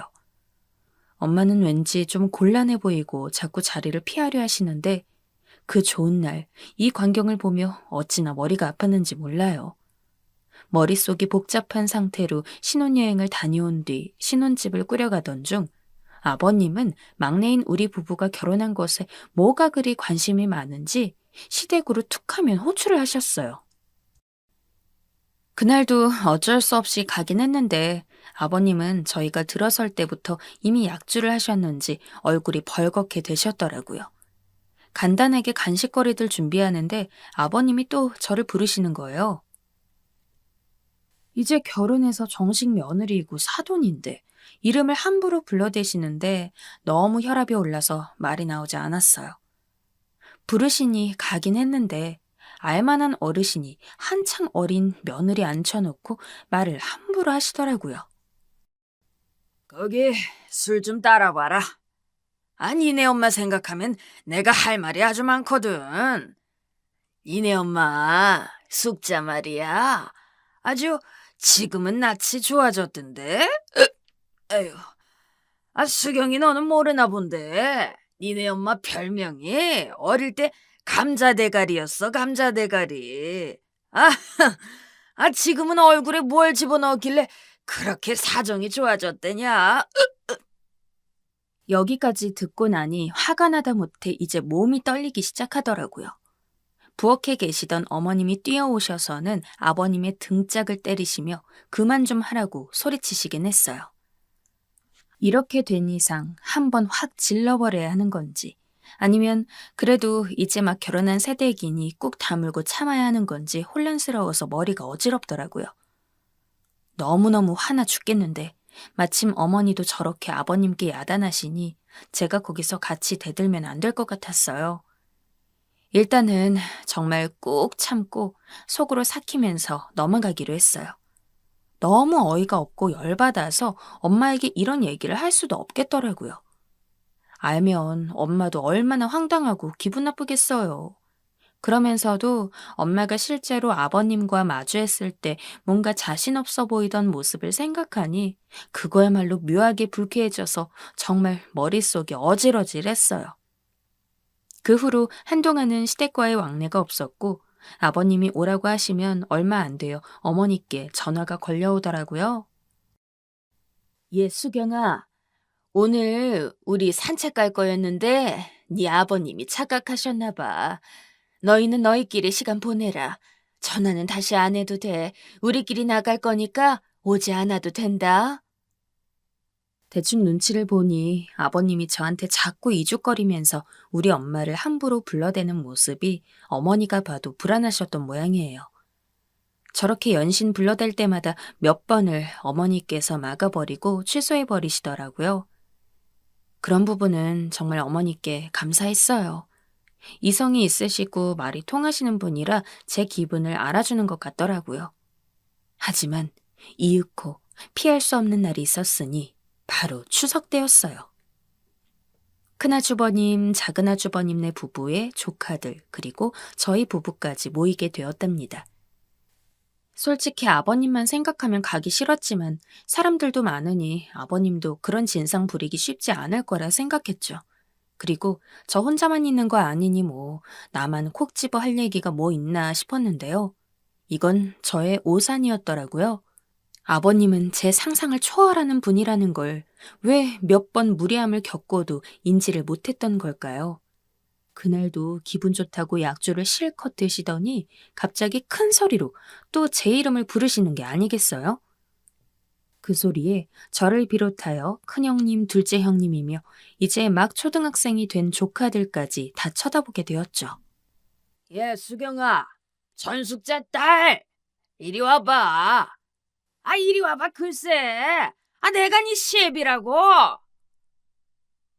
너무 당황해서 얼굴이 벌개졌고 형님들도 이게 뭔 일인가 싶으셨는지 제 얼굴을 빤히 쳐다보시는데 일단은 가게 되었어요. 그 얼마간 계속 저를 불러다 골리고 싶으셨던 걸 못해서 한이라도 맺히신 건지 보자마자 앉으라면서 속사포처럼 엄마 얘기를 터뜨리더라고요. 글쎄, 내가 널 얼마나 불렀는데 안 와. 니네 엄마 얘기 좀 해야겠는데 말이다. 이쯤 되니 저도 감정을 가눌 수가 없어서 아주 조심스럽게 본심을 얘기하게 되었어요. 아버님, 왜 그러세요? 저희 엄마 얘기는 그만하셨으면 좋겠어요. 하지만 저의 이런 말이 도화선에 불을 붙인 건지 아니면 원래 그런 쓰레기 같은 말들을 쏟아내려고 준비하고 계셨던 건지 분간이 안 가는 대꾸를 하시더군요. 어쩌면 어머닌 이런 말들을 해대는 걸 알고 계셔서 그토록 저와 아버님의 만남을 막았던 걸까요? 에헤이, 내가 뭘? 니네 엄마가 감자 대가리 같이 생긴 게 문제지 내 문제냐? 아, 그 박살난 얼굴로 얼마나 남자들한테 엉겨붙어 다녔는지 몰라? 아, 너그 아빠는 이런 거 다 안다냐? 여기까지 아버님이 늘어놓으시자 저는 손에 들고 있던 행주를 그대로 바닥에 떨궈버리는 수밖에 없었어요. 그리고 부들부들 떨면서 그대로 아버님을 노려보았고 그 찰나에 남편이 뛰어들어와 아버님 입을 막아대더군요. 아유, 아버지, 아, 좀 제발. 아, 술 곱게 드세요. 왜 이래요, 진짜? 아버님이 발버둥을 치며 사납게 움직이는 와중에도 저는 아버님으로부터 눈을 뗄 수 없었고 한쪽 손에 들고 있던 뒤집개를 집어 던지고 싶은 충동을 겨우 참고 있었어요. 그런 저를 큰형님이 등을 살살 두드리시더니 너무 분노에 차올라 제대로 돌아보지도 못하는 절 그대로 살포시 안고 다른 방으로 가자 하시더군요. 어쩔 수 없이 끌려가듯 다른 방으로 들어가게 되었어요. 큰형님은 제 손에 들고 있던 뒤집개며 다 달라고 하시더니 그대로 어깨와 등을 계속 토닥이시면서 오늘은 아무것도 하지 말고 쉬라고 하셨어요. 그런데 그게 외려 더 비참하고 죽을 것 같이 짜증이 밀려 나오더라고요. 이제 초등학생이 되어 저한테 작은 엄마 소리도 하는 시댁 조카들 앞에서 저런 소리를 듣게 되었으니 어떻게 진정할 수 있겠어요. 우리 엄마랑 뭔 원수진 사이 마냥 저렇게 조롱을 해대고 그게 그렇게 싫었으면 애시당초 결혼을 시키지 말았어야지 이게 무슨 꼴이냐고요. 안 되겠어서 저는 옷을 주워 입고 밖으로 나가버렸고 그 뒤를 남편이 황급히 쫓아왔어요. 붙잡고 사정하는 남편한테 잡혀 결국 근처 편의점에 대강 주저앉게 되었고 다 자기가 잘못했다며 어르고 달래려 하는 남편에게 와락 쏟아내며 울기를 한참 했어요. 결혼해서 처음 보낸 명절날을 이런 식으로 보내고 기분을 완전 망쳐버리게 되다니. 다음날 저희 집에 가야 하는데 갈 기분이 나지 않더라고요. 그대로 집에 와서 지친 남편은 잠이 들었고 저는 엄마에게 전화해서 이런 기분으론 친정도 안 가고 싶다고 말했어요. 왜? 시댁에서 무슨 일 있었어? 너 목소리가 왜 그러는데? 엄마, 대체 내가 왜 이런 꼴을 당해야 해? 내가 진짜 말 안 하려고 했는데 우리 아버님이 나보고 뭐라고 한 줄 알아? 결국 저는 너무 서럽고 억울하고 황당한 마음에 못 참고 엄마에게 모든 걸 다 쏟아내며 엉엉 울었어요. 엄마는 제가 털어놓는 얘기 중반쯤부터 씩씩거리시더니 이날 있었던 얘기 마지막까지 오자 갑자기 소리를 왁 하고 지르시더라고요. 엄마 목소리도 왠지 심상치 않았고 이러다 일이 커지겠다 싶어서 다음날 눈 뜨자마자 바로 친정으로 달려갔어요. 그런데 우리 집에 손님 신발이 꽤 많길래 이모들이 온 줄 알고 들어가 봤는데요. 그런데 저희 진짜 친이모들이 아니고 어릴 때부터 봐와서 이모들이라고 부르긴 했지만 사실 엄마의 옛날 친구였던 아주머니들이 이 명절날 와 계셨어요. 엄마, 명주 이모랑 희자 이모, 영미 이모도 오신 거야? 오늘 추석 당일이잖아. 왔어. 너 이리 좀 앉아봐. 떨떠름한 상태로 일단 거실 소파에 앉았어요. 그런데 어째 이모들 표정도 엄마도 영 얼굴이 좋지 않았죠. 잔뜩 이글거리는 표정으로 명주 이모가 입을 여시는데 저는 솔직히 엄마나 이모들 사이와는 한참 거리가 있으니 잘 몰랐지만 다들 고등학교 때부터 이렇게 친한 친구가 되었다고 하더라고요. 그러니까 다들 동창이었던 거예요. 얘기인즉슨 저희 아버님과도 동창이라는 말인 거죠. 거기까지 오니 대충 무슨 얘기 하시려는지 알겠더라고요. 그런데 명주 이모가 씩씩대며 꺼내신 얘기엔 생각지도 못했던 반전이 있어서 저는 숨도 제대로 내쉴 수 없었어요. 저희 아버님은 고등학교 다닐 때 무렵 한 반에서 힘 깨나 쓰고 싸움이나 하고 다니는 깡패 무리들에게 늘 기죽어 살던 존재라고 하더군요. 그들한테 한 대라도 얻어맞지 않으려고 그렇게 맨날 눈치 보고 빵 사다 주고 심부름하겠다며 앞장서고 괜히 다른 약한 애들을 갖다 일러 바치기도 했다는 거예요. 아버님은 맨날 비열한 쪽으로 걸음이 빨라서 냅다 달려대는 통에 싸움 잘하는 깡패들은 그럭저럭 아버님을 심부름시키긴 했지만 인간적인 면으론 썩 안 좋아했다고 해요. 하여간 달리기는 어지간히 빨라서 별명이 발발이었다고 하더라고요. 이쯤 들으니 저도 욱해서 말이 나오지 않았어요. 본인도 딱히 좋지 않은 별명이 있던 주제에 우리 엄마를 그렇게 함부로 불러대다뇨.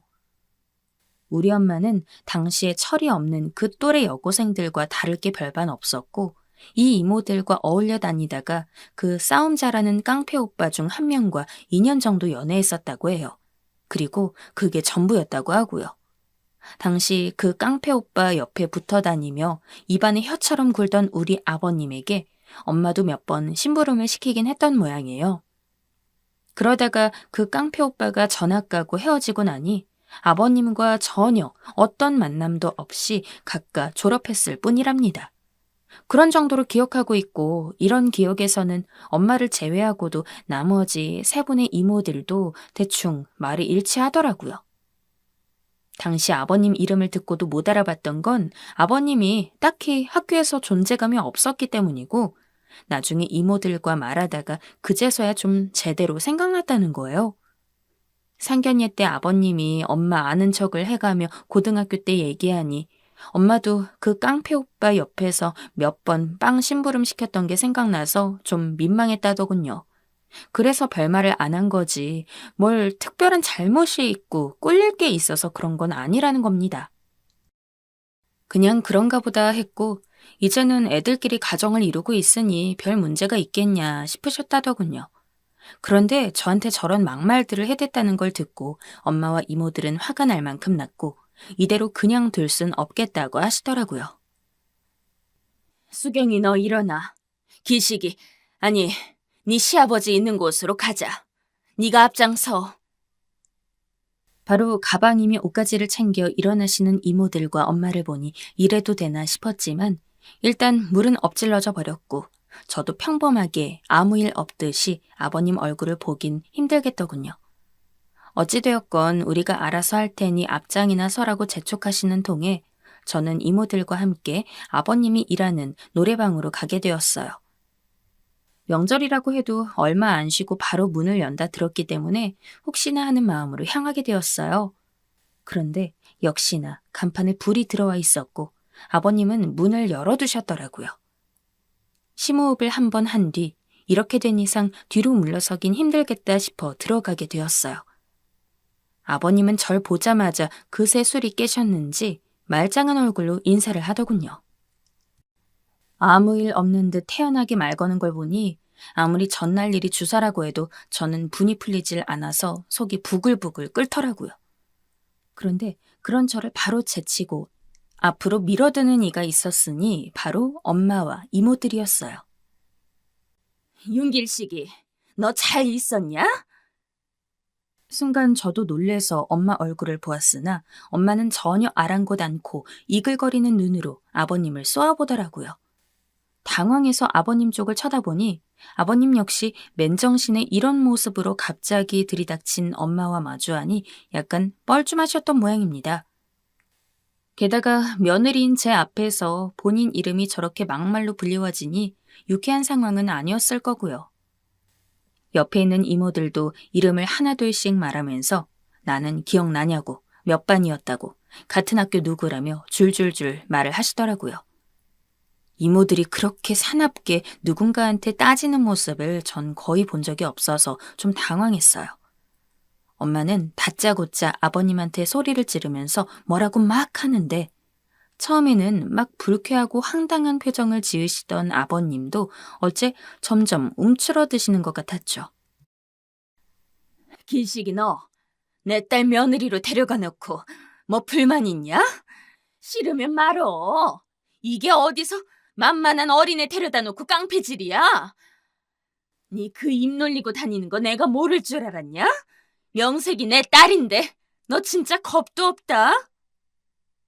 저는 이 상황을 차마 마주하고 볼 수 없어서 구석 쪽 문으로 가서 숨어 있게 되었어요. 이모들은 뭐 하는 거냐고 저보고 나와 있으라고 했지만 아무리 그래도 어쨌건 저보다 어른이니까 그런 험한 상황에 같이 있고 싶지 않았어요. 엄마나 이모들은 끼키야 길게 보는 게 오늘 정도겠지만 저는 결혼 생활을 계속하는 한 아버님을 매번 봐야 하잖아요. 엄마도 이쯤 됐나 싶었는지 씩씩거리다가 마지막으로 쐐기를 박아버리시더라고요.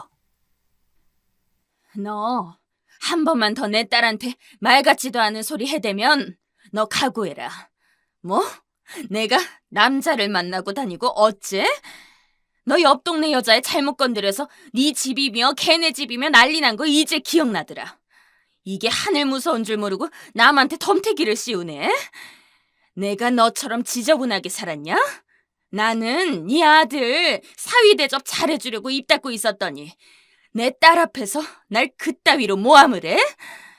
한 번만 더 입 놀리면 내가 사돈이고 사위고 뭐고 네 집 찾아가서 옛날 얘기들 다 해버릴 거야. 각오해라, 근식이.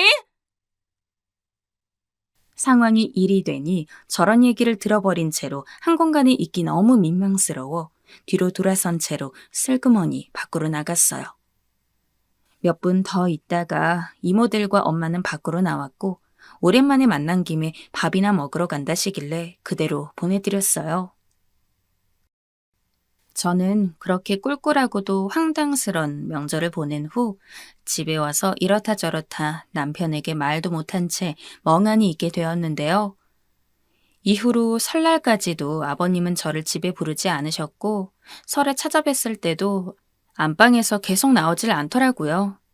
식사하실 때야 나오셨지만 저랑 눈도 안 마주치고 말수도 확 줄어드신 게 형님들은 아버님은 건강이 안 좋으신 거 아니냐고 할 정도예요. 그렇게 매번 전화해서 제 이름이며 엄마 이름이며 막 불러대시더니 그날을 기점으로 전혀 접촉하지 않으려고 하시더군요. 한편으론 속이 시원하기도 하면서 그러길래 왜 가만히 있는 사람 긁어다가 저런 망신을 당하시는 건지 어른이 돼가지고 참 철이 없으신 것 같기도 하고 황당하기도 해요. 아무쪼록 저는 이후로도 더 이상 아버님과 접촉하지 않은 채 할 도리만 하면서 살아가고 싶을 뿐이에요. 중간에 어찌되었건 엄마가 교통정리를 해주신 덕에 그럭저럭 결혼 생활을 하고 있습니다. 이런 흐름대로만 쭉 이어진다면 크게 불만이나 문제 없이 이어갈 수 있을 것 같아요. 초반에는 시끄러웠지만 갈수록 안정되고 평안하게 잘 살아갈 수 있기를 바라고 있습니다. 남자들은 여자들이 늘 약하고 수동적이라고 생각하는 경향이 있는데 사실 그렇지 않은 경우가 더 많은 것 같습니다. 저는 여자들만의 세계에서 줄곧 자라왔기 때문에 그걸 잘 체감하고 있는데 아무래도 남자들은 잘 모를 테니까요. 최근에 아주 매운맛을 본 일이 있었고 다시 생각해도 좀 아찔하고 또 화가 치밀어 오르기도 해서 이렇게 글을 남겨보게 되었어요. 저희 시아버님은 30년 전에 어머니를 먼저 보내신 뒤 남자 홀몸으로 삼형제를 키워오신 분이에요. 솔직히 제 남편은 그런 좋은 아버지 밑에서 자랐음에도 불구하고 너무 응석바지로 커서 그런지 자기 할 일도 제대로 못하거든요. 이 사람은 아마 저 먼저 가면 혼자서 우리 애들 잘 키울 수 있을지 모르겠어요. 달걀 후라이도 잘 못하고 라면 끓여 먹는 것도 귀찮아하는 남자거든요. 엄마 없이 크는 아들들이 불쌍해서 그런지 아버님이 너무 곱게 키우셔서 그런 것도 있는 것 같아요. 하지만 아버님 본인은 절대 그렇게 살지 않으셨더라고요. 젊은 나이에 부인과 사별했고 아들을 셋이나 남겨놨는데 재혼 생각을 안 하셨던 것 같아요. 혼자 돈 벌고 살림까지 해가며 한창 공부하는 큰아들부터 막내 아들인 저희 남편까지 정말 살뜰하게 키우셨더라고요. 본인 말씀으론 자식들에겐 공부하라고 돈 보태준 거랑 밥 굶지 말라고 챙겨준 거밖에 없다고 하시지만 아버님은 혼자 애들을 키우는 것이 너무 막막해서 본인이 하던 사업에도 엄청 열성적이었던 것 같아요. 절대 망해선 안 되기에 어떻게든 일을 악물고 사업을 이끌어 가셨고, 큰아주버님과 저희 남편도 거기 함께하고 있거든요. 그렇게 힘들게 아이들을 키워놨다면 웬만한 부모라면 홀몸으로 키운 게 너무 애틋하고 안타까워서 자식들의 배우자들에게 엄격하게 굴 수도 있다고 하더라고요. 아무래도 그런 환경이 되기 쉬울 것 같아요. 그런데 저를 비롯해 큰형님, 둘째 형님까지 아버님을 무척 좋아하는 이유가 따로 있었어요. 아버님은 며느리를 드릴 때마다 전혀 까탈스럽지 않으셨고 환경이나 상황 등 아무것도 따지지 않으셨답니다. 제가 봐도 저희 아버님은 어쩜 저런 분이 있을까 싶을 정도로 정말 신사 같은 분이에요. 큰형님도 아버님을 존경하고 잘 따르고 있고, 둘째 형님이나 저는 특별한 일 없이 결혼하긴 했지만 좋은 분이란 생각은 각각 하고 있답니다. 저마다 자상하신 아버님의 모습을 겪은 일이 있기 때문에 아마 그런 인상들을 갖고 있는 것 같아요. 그런 아버님은 벌써 80세를 넘기게 되셨는데 사업장은 가끔 보고만 받으실 뿐 본격적인 업무들에는 이제 관여하시지 않고 집에서 보내는 시간들도 꽤 많아지셨어요. 이런 상황을 자식들도 알고 있었기에 아무래도 좀 적적하실 것 같아 종종 찾아가서 같이 시간 보내고 오긴 했답니다. 하지만 각자 가정들끼리도 바쁘기에 저마다 사정이 있고 마음먹은 만큼 그렇게 많이 찾아가 뵙진 못했어요. 늘 마음에 걸렸던 부분이 있었기에 이번엔 꼭 시간 내서 또 가자고 남편과 얘기하고 있었거든요. 그런데 갑자기 아버님으로부터 연락을 받아오게 되었어요. 웬만해선 먼저 오라는 말을 안 하시는 분인데 다들 잠깐 집으로 모여보라고 하시는 거예요. 어디 몸이 안 좋으신 건지, 아무리 생각해도 좋은 일로 이렇게 급히 불러 모으시는 건 아닌 것 같아서 걱정이 됐어요. 가는 길에 다들 형제들끼리 전화하면서 아버님께 무슨 일이 생겼길래 오라고 하시는 걸까 하며 은근 어두운 목소리가 있었는데요. 다들 집 앞에서 마주쳐 같이 집으로 들어서게 되었어요. 안으로 들어가니 소파에 앉아 계신 아버님의 낯빛이 무척 어두웠고 기분도 무척 다운되어 있는 듯 보이시더군요. 일단 아이들끼리는 다른 방에서 놀게 한 뒤 저와 형님들은 가져간 다과거리들을 챙겨서 간단히 먹을 것들을 세팅했어요. 그때까지도 아버님은 말씀이 없다가 저희까지 자리를 잡고 앉아 그제서야 입을 여시더군요.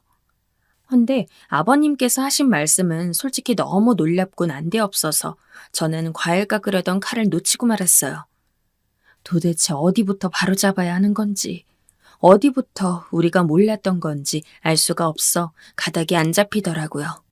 저희 남편을 비롯해 큰아주버님과 작은아주버님도 대체 뭔 얘기길래 저렇게 뜸들이시나 싶어 멍하니 아버님께 시선을 맞추고 있었어요. 아버님은 마른 침을 삼키시고 다시 말씀을 이어가셨는데 말이 끝나기도 전에 큰아주버님이 버럭 소리를 지르시더라고요. 그런데 누구나 그쯤에선 소리 지를 수밖에 없었을 것 같았어요.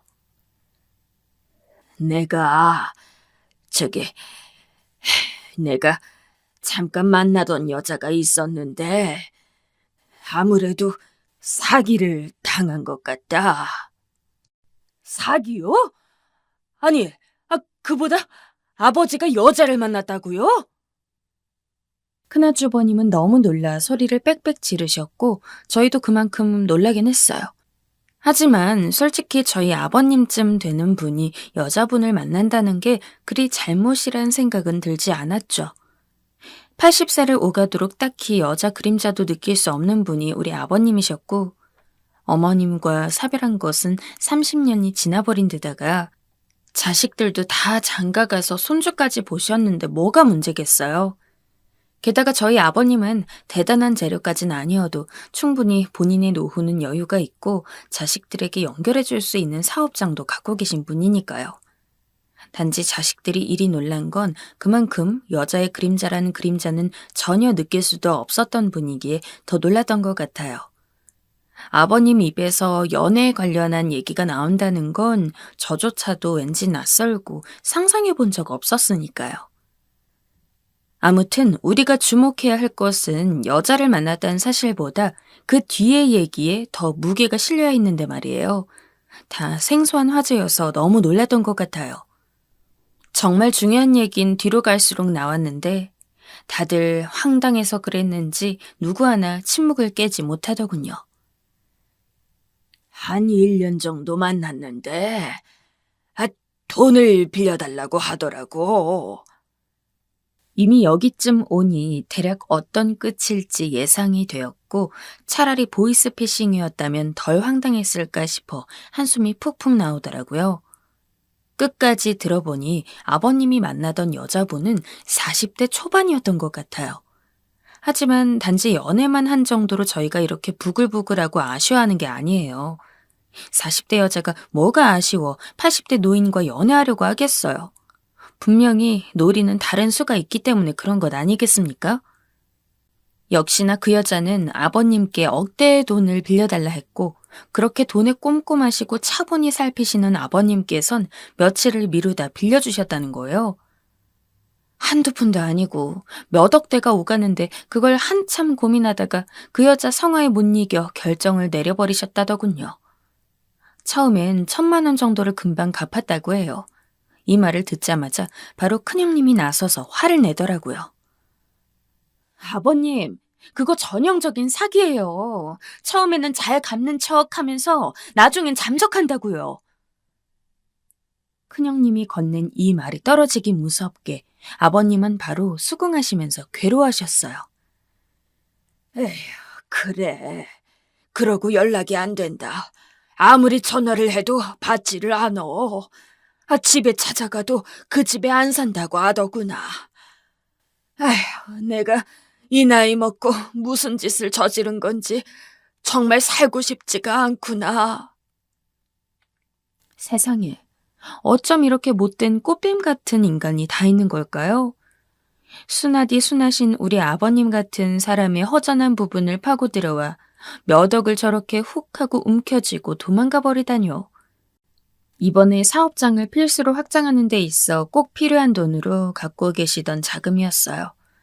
본래 이성대로라면 절대 나갈 일 없는 돈이었겠으나 아버님은 이 여자가 친정이 부유하고 이런저런 사정 때문에 그런 거라며 속여대는 통에 잠깐이라 생각하고 빌려준 거라 합니다. 게다가 1년 정도 만났고 아버님 나이 대비 한창 어린 여자가 갖은 애교를 부리며 그리고 확실히 다시 갚을 거란 전제를 자꾸 확인시켜가며 졸라대니 제대로 정신 차릴 수 없었나 봐요. 나이 들어 경험하게 되는 외로움과 고립감, 이런 것들이 얼마나 무서운 것인지 새삼 다시 체감하게 되더라고요. 왜냐하면 제가 남편에게 들어왔던 예전 아버님의 살아온 모습이라든지 제가 결혼한 이래로 지금까지 봐왔던 아버님의 신조나 늘 일정한 가치관들을 생각해보면 절대 있을 수 없는 일이에요. 그런데 그런 틈을 타고 들어온 저 미꾸라지 같은 여자에게 쉽게 허물어진다는 건 어쨌건 이유가 있지 않겠어요? 저를 비롯해 남편, 다른 형제들도 역시 이건 아버님이 많이 외롭고 연세가 드셨기 때문에 판단도 흐려지고 힘들어서 저런 실수를 하신 게 아닌가 싶더군요. 더 힘들고 정신없던 아버님의 젊은 날에도 흔들리지 않았는데 말이에요. 당장 실질적인 업무를 맡아 여러 가지에 관여하고 있는 큰아주버님은 이 돈이 그냥 아버님의 여윳돈이 아니라 사업장과 엮여 있는 거라 그런지 엄청 혼란스러워 하시더라고요. 그리고 그건 저희 남편 역시 마찬가지였어요. 둘 다 연신 아버님에게 어쩜 우리에게 상의도 안 하고 그렇게 돈을 훅 써버릴 수가 있냐. 어머니를 생각해서라도 어떻게 다른 여자를 만날 수가 있냐 하며 점점 이성을 잃은 소리를 하더군요. 듣자 하니 아무리 자식들이지만 아버님도 가뜩이나 충격에 빠져 계신데 너무 윽박지르기만 하는 것 같아 저와 큰형님 그리고 다른 형제들도 말리기 시작했어요. 솔직히 아버님이 저 연세쯤 되어 다른 여자를 만나는 게 뭐가 그리 문제란 말입니까? 평생 자식들 키우느라 외롭게 사셨는데 진짜 혼자가 되어버린 노후에 누가 옆에 있어주면 괜찮은 거잖아요. 그 역할은 자식들이 할 수 없는 거니까요. 전 만나신다면 찬성이에요. 단 제대로 된 상대를 만나는 게 중요한데 이번 아버님의 경우는 신중하지 못하셨거나 혹은 너무 나쁜 상대를 잘못 만나버려서 단단히 꿰신 거죠. 일단 그 안에서 분위기가 너무 험악해졌고 화가 나서 막말만 내쏟으며 나가버린 큰아주버님을 뒤로 한 채 저와 다른 형제분들은 아버님을 위로해드리고 경찰에 신고하는 등 다른 방향들을 알아보기로 했어요. 하지만 경찰도 그냥 기다리라고 할 뿐 별 뾰족한 수가 없는 것처럼 느껴져 너무 실망스러웠죠. 저희 남편은 자다가 눈만 떴다 하면 그렇게 아버님에 대한 원망과 걱정이 반반 섞인 넋두리를 하는데 아버지가 엄마를 배신했다는 생각만 하지 말고 남자로서의 인생을 생각해보라며 어지간히 설득했습니다. 겨우 남편도 자기의 충동적인 분노를 꺼트렸고 그럼 이제 그 돈을 어떡하냐며 막막해 하더라고요. 아무리 봐도 안 될 것 같아서 저도 우리 며느리들만 있는 단톡방에서 심각하게 얘기했어요. 막내인 제가 먼저 말을 꺼내긴 했지만 큰형님과 작은형님도 꽤 고민이 많으셨던 것 같았어요. 경찰에서 언제 연락이 올지 이렇게 수동적으로 기다리고만 있어봤자 가족들 피는 마르고 다들 엄청나게 피폐해져 갈 게 뻔했거든요. 우리도 할 만큼 하면서 기다려보자는 생각을 했죠. 솔직히 물질적인 피해를 겪은 것도 문제지만 그냥 인간적으로 봤을 때 아버님이 좀 안 됐더라고요. 마음이 정말 너무 좋지 않았기 때문에 그냥 보고 넘길 수 없었어요. 그날 아버님께서 말씀하시는 중에도 계속 얼마나 억울하고 서러우셨는지 중간중간 목이 메어 말을 못하더라고요. 아들들까지 대들면서 어쩜 그러실 수 있냐고 몰아붙이니 아버님은 끝내 눈물을 보이셨어요. 늘 자상하시고 그렇게 우리 며느리들에게도 잘해주셨던 아버님을 생각하니 그냥 노년의 외로움을 이겨보려 했던 행동이 저렇게 크게 확장되어 버릴 거라 누가 생각했겠어요. 사실 저도 나름 아버님께 신세진 게 있는데 예전에 제 남동생이 차 사고 때문에 곤란했던 일을 겪은 적이 있어요. 그때 아버님께서 사돈총각 힘들겠다며 치료비도 얼마 보내주시고 한창 기죽어 있는 제 동생을 잠깐 일하게 해주셔서 몇 개월 돈도 벌게 해주셨었거든요. 그런 일들 생각하니 너무 마음이 안 좋았고 제 남동생도 이 일을 전해 듣더니 무척 속상해했어요. 아무튼 이대로 멍청이 앉아있을 수는 없었기에 저와 형님들은 될 수 있는 한 여기저기서 힘을 빌리거나 정보를 좀 알아보고 해결해보자는 얘기가 나왔답니다. 남편에게 이런 얘기를 꺼냈더니 딱히 반응이 좋지 않더라고요. 이봐, 경찰도 그냥 있어보라고 하는데 당신이랑 형수님들이 뭘 할 건데? 그래봤자 더 꼬이고 복잡해져. 그냥 가만히 있어. 나랑 형이 알아서 여기저기 더 빌려서 틀어막던지 해야지 별 수 있겠어? 아휴, 아버지도 진짜 답 없다 정말. 내가 가슴이 턱턱 막혀서 못 살겠어 진짜. 연신 반대만 하는 모습을 보니 더 이상 얘기할 수 없었고 그냥 저는 저대로 형님들과 열심히 알아보게 되었죠. 주변 지인들한테도 나름 수소문해서 여러 가지 협조를 구하게 되었는데 물론 당연히 자세한 상황은 말하지 않았답니다. 이게 우리 아버님 일인데 이래저래 되었단 얘긴 절대 하지 않았고 그 여자의 신상만 자세히 밝힐 뿐 나머지는 전혀 드러나지 않게 샅샅이 알아보게 되었어요. 맘카페에도 알아보고 여기저기 매개체들을 통해 질문도 남기고 무료 번호 상담 같은 것도 알아보고 지인들과 걸쳐서 많은 것들을 조사하러 다녔는데요. 나름 아버님이 주신 정보들을 따져보니 나이는 딱 제 또래였고 만났던 장소라든지 같이 찍은 얼굴 사진들, 그 외에 여러 가지 부수적인 몇 가지들이 남아서 제법 증거가 되더라고요. 둘째 형님이 사설 탐정 얘기를 꺼내시기에 고민하다가 그쪽에도 의뢰하게 되었어요. 이렇게 얘기가 넘어오게 되니 왠지 묘하게 찾을 수 있을 것 같단 확신이 올라오더라고요. 대부분 이런 경로를 통해 의뢰한다면 웬만해서 못 잡는 경우는 많지 않다고 들었기 때문이에요. 일단 여기 넣어두고 각자 또 다른 방법을 알아보며 시간을 보내고 있었고, 아버님은 그 누구보다도 궁금해 하셨겠지만 딱히 저희에게 물어보진 못하고 계셨어요. 저희 역시 초조했고 그 무엇 하나 확실하게 알려드릴 수 있는 게 없어 다들 나름 긴장하며 지내고 있었죠. 그런데 그렇게 시간이 오래 지나지 않아 의뢰했던 곳으로부터 연락을 받게 되었고, 무려 그 여자의 현재 상황을 다 입수했다는 것을 알게 되었어요. 다들 버선발로 뛰쳐나와 모이게 되었고 이윽고 정보를 받아보게 되었는데요. 보는 즉시 저나 형님들 모두 기막혀서 한동안 누구 하나 말을 먼저 꺼내지 못했어요. 42살 여자인 건 알고 있었는데 그 나이까지 결혼 못했거나 이혼했거나 혼자 살면서 이런 범죄를 저지르는 중이라 생각했거든요. 그런데 전혀 예상 밖의 말을 듣게 되었던지라 세상 참 무섭단 생각이 들더군요. 글쎄, 저 여자는 멀쩡하게 가정이 있는 사람이라는 거예요. 회사를 다니고 있는 50대의 남편도 있고 중고생 자매를 둔 엄마라더군요.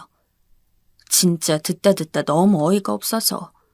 애 키우는 멀쩡한 학부모인 여자가 집도 평범한 곳에 살면서 왜 저런 짓을 저지른 건지 알 수 없었죠. 얼굴도 꽤나 반반하게 생겼나 했더만 그런 것도 아니었고 대체 무슨 수로 저희 아버님을 꿰어낸 건지 모르겠더라고요.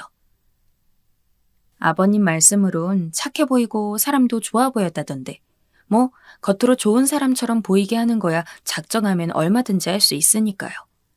80대 노인에 비해 한창 아래라는 자신의 입지를 제대로 이용한 것 같아요. 혼자 사시는 아버님께 이것저것 반찬을 해다 갖다 주고 연락도 매일 꾸준히 하고 평일 오전에는 교회로 나가 차도 마시고 왔다더군요. 아무래도 대화를 나눌 수 있는 데다가 자기에게 관심을 보여주고 살뜰히 챙겨주는 역할을 하니 아버님도 경계가 허물어지셨나 봐요. 자식들을 챙겨주는 거랑은 달리 그냥 인간 대 인간으로 봐주는 대상이 필요하기도 했었을 테니까요. 하지만 그래도 그렇지. 저 여잔 그런 약한 부분을 다 알고 접근한 거라 도저히 넘어갈 수 없었어요. 아버님에게 자기 친정아버지가 하는 사업이 어려워질 위기가 있다며 원래 탄탄한 곳인데 안타깝다고 그렇게 엉엉 울었나 봐요. 오랜 친구에게 배신당해서 위기에 처해 있다는 둥. 어쩜 그렇게 얘기를 잘 꾸며냈는지 빈틈없이 잘도 속여댔더군요.